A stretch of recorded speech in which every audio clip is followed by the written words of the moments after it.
আসসালামু আলাইকুম এভরিওয়ান। আজকে কিন্তু আপনাদের সাথে আমি গ্যাসের রান্না শেয়ার করব না। আজকে আমি রান্না করব মাটির চুলায়। তো অনেক দিন থেকে ইচ্ছে করতেছিল যে মাটির চুলার রান্না খাবো, অনেক বেশি মিস করতেছিলাম। তো ভাবলাম যেহেতু আমাদের বাসায় একটি মাটির চুলা রয়েছে, কেননা সেখানে আজকে একটু রান্না করি বা রান্না করে খেয়ে দেখি কেমন লাগে। তো আজকে আমি রান্না করব সজনে ডাঁটা, পেঁপে, আলু, ডাল দিয়ে এবং রান্না করব ডিম ভুনা। আজকে মাছ ছিল না, যার কারণে সজনে ডাঁটার সাথে মাছটা অ্যাড করতে পারি নাই। তো পাঙ্গাস মাছ ছিল, পাঙ্গাস মাছ তো আর এর সাথে অ্যাড করা যাবে না, যার কারণে আমি কিন্তু ডিম ভুনা করেছি এবং ডাল দিয়ে, পেঁপে দিয়ে, আলু দিয়ে আমি এই সবজিটা রান্না করি। তো আজকে আমার রান্না করতে করতে মনে হয়েছে যেন আমি একটি গ্রামীণ পরিবেশে রয়েছি এবং গ্রামীণ পরিবেশে রান্না করছি। অনেক বেশি ভালো লেগেছে, চারিদিকটা ফাঁকা ছিল।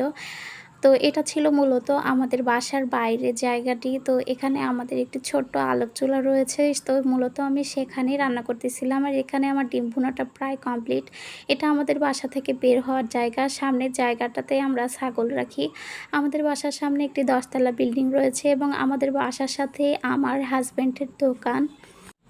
এটা মূলত বাইকের পার্টসের দোকান। এখানে বাইকের যাবতীয় জিনিস পাওয়া যায়। তো আমি বিস্তারিত সব কিছুর নাম জানি না, যার কারণে আপনাদের বলতে পারলাম না কি কি পাওয়া যায়। তো আমাদের দোকানের লোকেশনটা হচ্ছে নওদাপাড়া আমচত্বর সূর্যের হাসি বা তিলোত্তমা ক্লিনিকের সামনে আমাদের বাসা এবং আমাদের বাসার সাথেই আমাদের দোকানটা।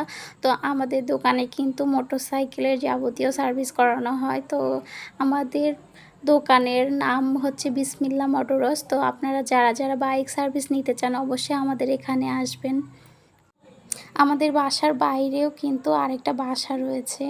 তো বাসার বাইরে বাসা রয়েছে, এই বিষয়টা কিন্তু ইন্টারেস্টিং। কেন বা আমরা বাসার বাইরে বাসা তৈরি করলাম? তো মূলত এটা ছিল আমাদের রান্নাঘর, বাসার বাইরে যেই রুমটা। তো মূলত এই রান্নাঘরটা ভেঙে কিন্তু এখানে বাসা তৈরি করা হয়। রান্নাঘরে আগে মাটির চুলাতেই আমরা রান্নাবান্না করতাম। আমার বিয়ের পরেই কিন্তু এই রান্নাঘরটা ভেঙে এখানে ঘর বানানো হয়। তো আমাদের নতুন রুমটাতেও কিন্তু ভাড়া দেওয়া আছে।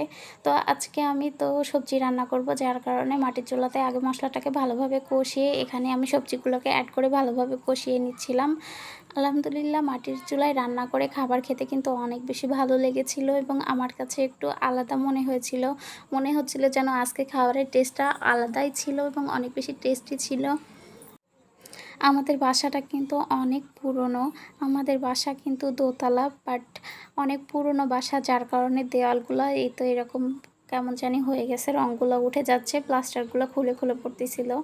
তো আমার ডিম ভুনা কিন্তু শেষ হয়ে গেছে। আর রান্নার মাঝে আমার অনেক বেশি গরম লেগে যায়, যার কারণে আমি আমার রুমে চলে আসি একটু বাতাস খাওয়ার জন্য বা একটু রিল্যাক্স ফিল করার জন্য।